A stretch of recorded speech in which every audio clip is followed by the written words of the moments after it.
সৃষ্টি হলো ভগবানের অঙ্গে থেকে একাদশীর সৃষ্টি হলো। আর যতগুলো একাদশী আছে বলে মোক্ষম একাদশী আজকে গীতার জয়ন্তী তিথি। এই মোক্ষম একাদশী ধর্মরাজ যুধিষ্ঠির মোক্ষম একাদশীতে ভগবানের কাছে প্রার্থনা করেছেন যে হে বাসুদেব, কারণ যুধিষ্ঠিরের সম্মুখে যে কৃষ্ণচন্দ্র তিনি তো বাসুদেব, মানে বসুদেব তনয় বাসুদেব কৃষ্ণ, তিনি কিন্তু যশোদানন্দন কৃষ্ণ নন। কারণ যদি বলেন যশোদানন্দন কৃষ্ণ নন কেন, ওখানে শ্লোক দেওয়া আছে বৃন্দাবনং পরিত্যাজ্যং পাদমেকং ন গচ্ছামি। আমি বৃন্দাবন পরিত্যাগ করে এক পদ আমি অন্যত্র গমন করি না। সেজন্য তিনি বৃন্দাবনের যশোদানন্দন কৃষ্ণ, তিনি কুরুক্ষেত্রে আসেন। কুরুক্ষেত্রে এসেছেন দেবকী নন্দন কৃষ্ণ, ষাট কলা ঐশ্বর্য রূপে কৃষ্ণ, তিনি এসেছেন কুরুক্ষেত্রে রণাঙ্গনে অর্জুনকে উপদেশ দিয়ে যথা ধর্ম তথা জয়। ধর্মকে আশ্রয় করলে জয় অবশ্যম্ভাবী। সেই জয়টার জন্য ধর্মরাজ যুধিষ্ঠির তিনি বললেন হে বিষ্ণু, কৃষ্ণ আমাকে আপনাকে আমি বন্দনা করি, আপনি ত্রিলোকের সুখদায়ক বিশ্বেশ্বর বিশ্বপালক পুরুষোত্তম। আমার একটি সংশয় আছে, অগ্রহায়ণ মাসের শুক্লাপক্ষের যে একাদশী তার নাম বিধি বা কি এবং কোন দেবতা একাদশীতে পূজিত হন তা আমায় বলুন। শ্রীকৃষ্ণ বললেন হে মহারাজ, আপনি উত্তম প্রশ্ন জিজ্ঞাসা করেছেন, যার মাধ্যমে আপনার যশ চতুর্দিকে বিস্তৃত হয়েছে। এখন এই একাদশীর কথা আমি বর্ণনা করছি, যা শোনা মাত্রেই বাষ্পেয় যজ্ঞের ফল লাভ হয়। আগে তো রাষ্ট্রীয়, বাষ্পীয়, বাষ্পেয়, গমের, অশ্বমেধ, নরমেধ আদি বহু যজ্ঞ হয়েছে। অশ্বমেধাং গবালভ্যং সন্ন্যাসো ফলপর্কিতং দেবেরেণং সুতোৎপত্তি কালৌ পঞ্চ বিবর্জয়ে। অনেক যজ্ঞ হয়েছে তখন, কিন্তু কলিকালে অশ্বমেধ যজ্ঞ, গমের যজ্ঞ, রাষ্ট্রীয় যজ্ঞ, ভাষ্ট্রীয় যজ্ঞ, নরমের যজ্ঞ সব বন্ধ হয়েছে। কোন যজ্ঞ হবে না। কোন যজ্ঞ হবে? নাম সংকীর্তন যজ্ঞ।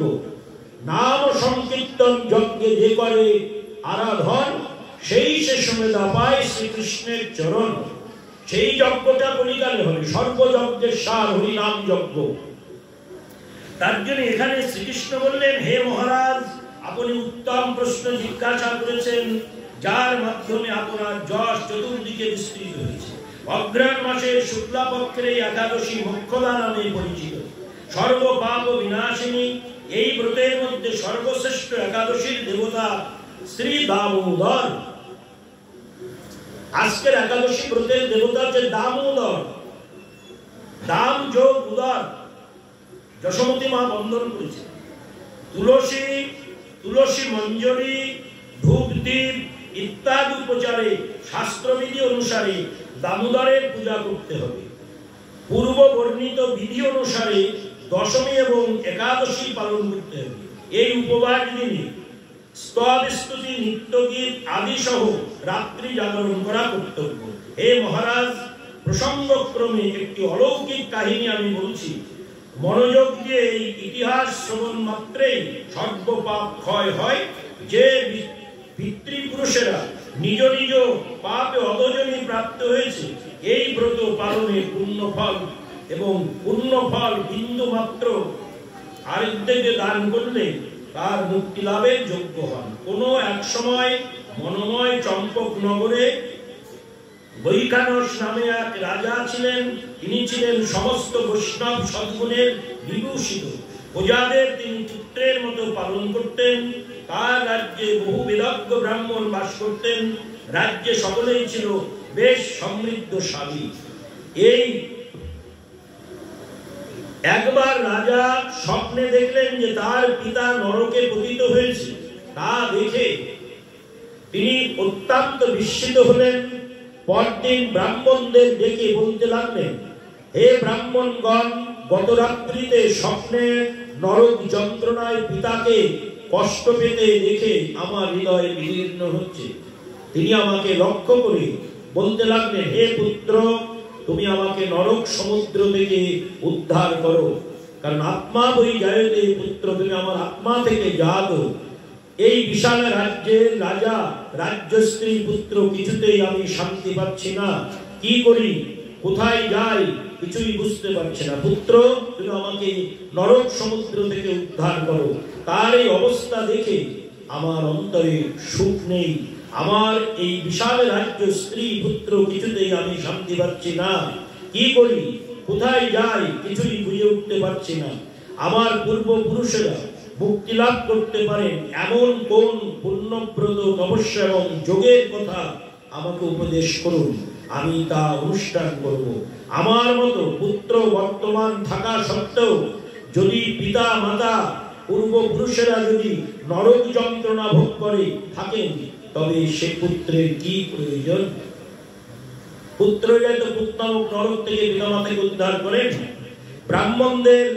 ব্রাহ্মণগণ বললেন, হে মহারাজ, আপনার রাজ্যের কাছে মহর্ষি পর্বতমুনির আশ্রম রয়েছে, তিনি ত্রিকালজ্ঞ, তার কাছে আপনার মুক্তির উপায় জানতে পারবেন। ব্রাহ্মণদের উপদেশ শ্রবণ করে মহাত্মা বৈখানস তার সঙ্গে গিয়ে সেই পর্বতমুনির আশ্রমে গমন করলেন। তারা দূর থেকে ঋষিবরকে সাষ্টাঙ্গে প্রণাম করলেন। তার কাছে গেলেন এবং মুনিবর রাজার কুশল বার্তা জিজ্ঞাসা করলেন। রাজা বললেন, হে প্রভু, আপনার কৃপায় আমরা সকলে কুশলে। তবে আমি একদিন স্বপ্নযোগে পিতার নরক যন্ত্রণা কাতর প্রার্থনা শুনে অত্যন্ত দুঃখিত এবং চিন্তাগ্রস্ত হয়েছে। হে ঋষিবর, কোন পুণ্যের ফলে তিনি সেই দুর্দশা থেকে মুক্তি পাবেন, তার উপায় জানতে আপনার কাছে আমি শরণাগত বৎস।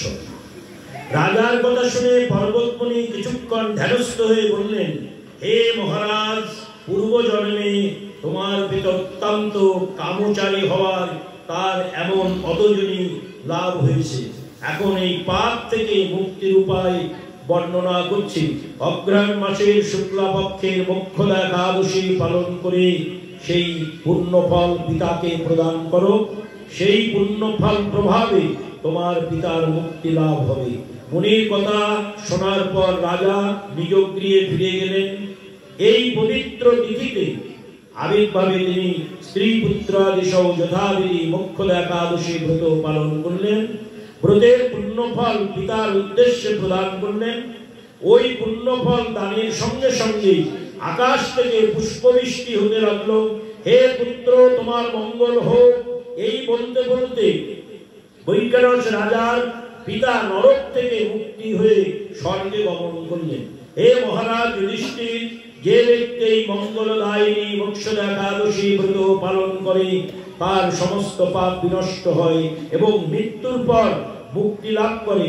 এই ব্রতের পূর্ণ সংখ্যা আমি জানি না, চিন্তামণির মতো এই ব্রতটি আমার অত্যন্ত প্রিয়।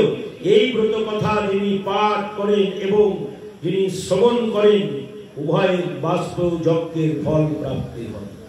আজকের একাদশী বিশেষ।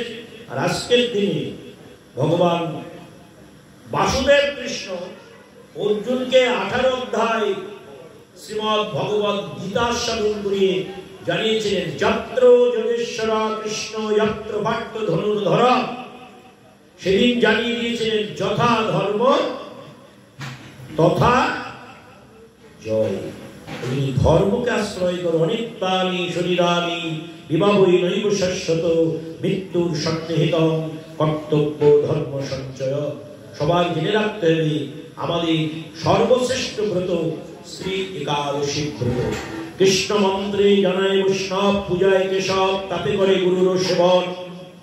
মায়াজাল ছুটে পায় শ্রী কৃষ্ণের চরণ। আসুন আমরা সকলেই একাদশী ব্রতের কাছে ঐকান্তিক ভাবে প্রার্থনা জানাই। মানে এই একাদশীর এত স্বতন্ত্রতা, আমি একাদশী পালন করি, সেই একাদশীটা কোনো দুস্থ, কোনো অসুস্থ, কোনো নরক যন্ত্রণা গানের উদ্দেশ্যে যদি দান করে থাকি, সে সেই সব জায়গাতে উত্তীর্ণ হয়ে ধন্য হতে পারবে। ধর্মের যদিও ভাগ হয় না, কিন্তু এই জায়গাটা বৈষ্ণব সিদ্ধান্তে ভাগাভাগি আছে। একাদশী ব্রত করে একাদশীর ফলটা নিজে গ্রহণ না করে সেই ফলটা যদি কারোর উদ্দেশ্যে দান করা হয়, সেই উদ্দেশ্য সফল হয়, সে মুক্তি লাভ করতে পারে। একাদশীর মতো ব্রত ত্রিভুবনে কোনো ব্রত নেই, শ্রীমদ্ ভাগবতের মতো কোনো শাস্ত্র ত্রিভুবনে নেই। সর্বোপাস্যের মধ্যে রাধা কৃষ্ণ যুগল, এই উপাসনা মার্গের উপরে আর কোনো উপাসনা নেই।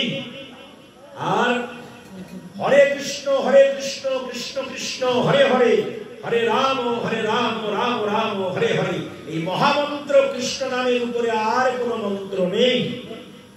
সর্বশ্রেষ্ঠ উপাসনার মার্গের সিদ্ধান্ত, আমরা সেই উপাসনা মার্গের সকল সিদ্ধান্তের মধ্যে স্মরণ করে আমাদের জীবনের ব্রত সার সম্পন্ন করে এগিয়ে যাওয়ার সংকল্প করি। আসুন শ্রীমদ্ ভাগবতের কাছে ঐকান্তিক প্রার্থনা জানিয়ে আজকের ভাগবত কথা এখানে রাখছে। এর পরবর্তী কথা আগামীকাল আবার আমরা যথাসময় আস্বাদন করব। ছটা থেকে শ্রীমদ্ ভাগবতীর কথা আগামীকাল পরিবেশিত হবে। যেহেতু আগামীকাল আমাদের পাঠের পরে অষ্টপ্রহার ব্যাপী ভুবন মঙ্গল তারক ব্রহ্ম নাম সংকীর্তনের শুভ দিবস। এই জন্য আজকে এখানে পদাবলী কীর্তন রয়েছে এবং আজকে আমাদের একাদশী। একাদশীর যে আমাদের হরিবাসর কীর্তন, তারপরে এখানে একটু এই পদাবলী কীর্তন আগে একটু আরতি করে নিতে হবে, নিত্য আরতি হয়, সে আরতি, তারপরে পদাবলী কীর্তন শুরু। উপস্থিত আছেন, অনেকক্ষণ আগে এসেছেন, এটা পদাবলী কীর্তন পরিবেশন করবেন। বলা আছে সময় মতো এখানে উপস্থিত হতে। ওরা এখানে আছেন, অনেক আগেই চলে এসেছেন। যাই হোক, আপনারা প্রাণ ভরে আস্বাদন করবেন। কারণ পদাবলী কীর্তন অনেক সময় রাত্র হয়ে যায়, কীর্তনীরা তার মন খুলে পরিবেশন করতে পারেন না।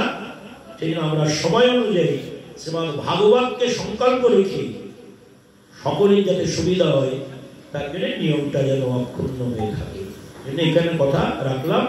এই কথার যে পুনরাবৃত্তি আগামীকাল আবার আস্বাদন করবেন সবাই। জয় নিতাই, জয় গৌর, নিতাই গৌর, হরি গৌর।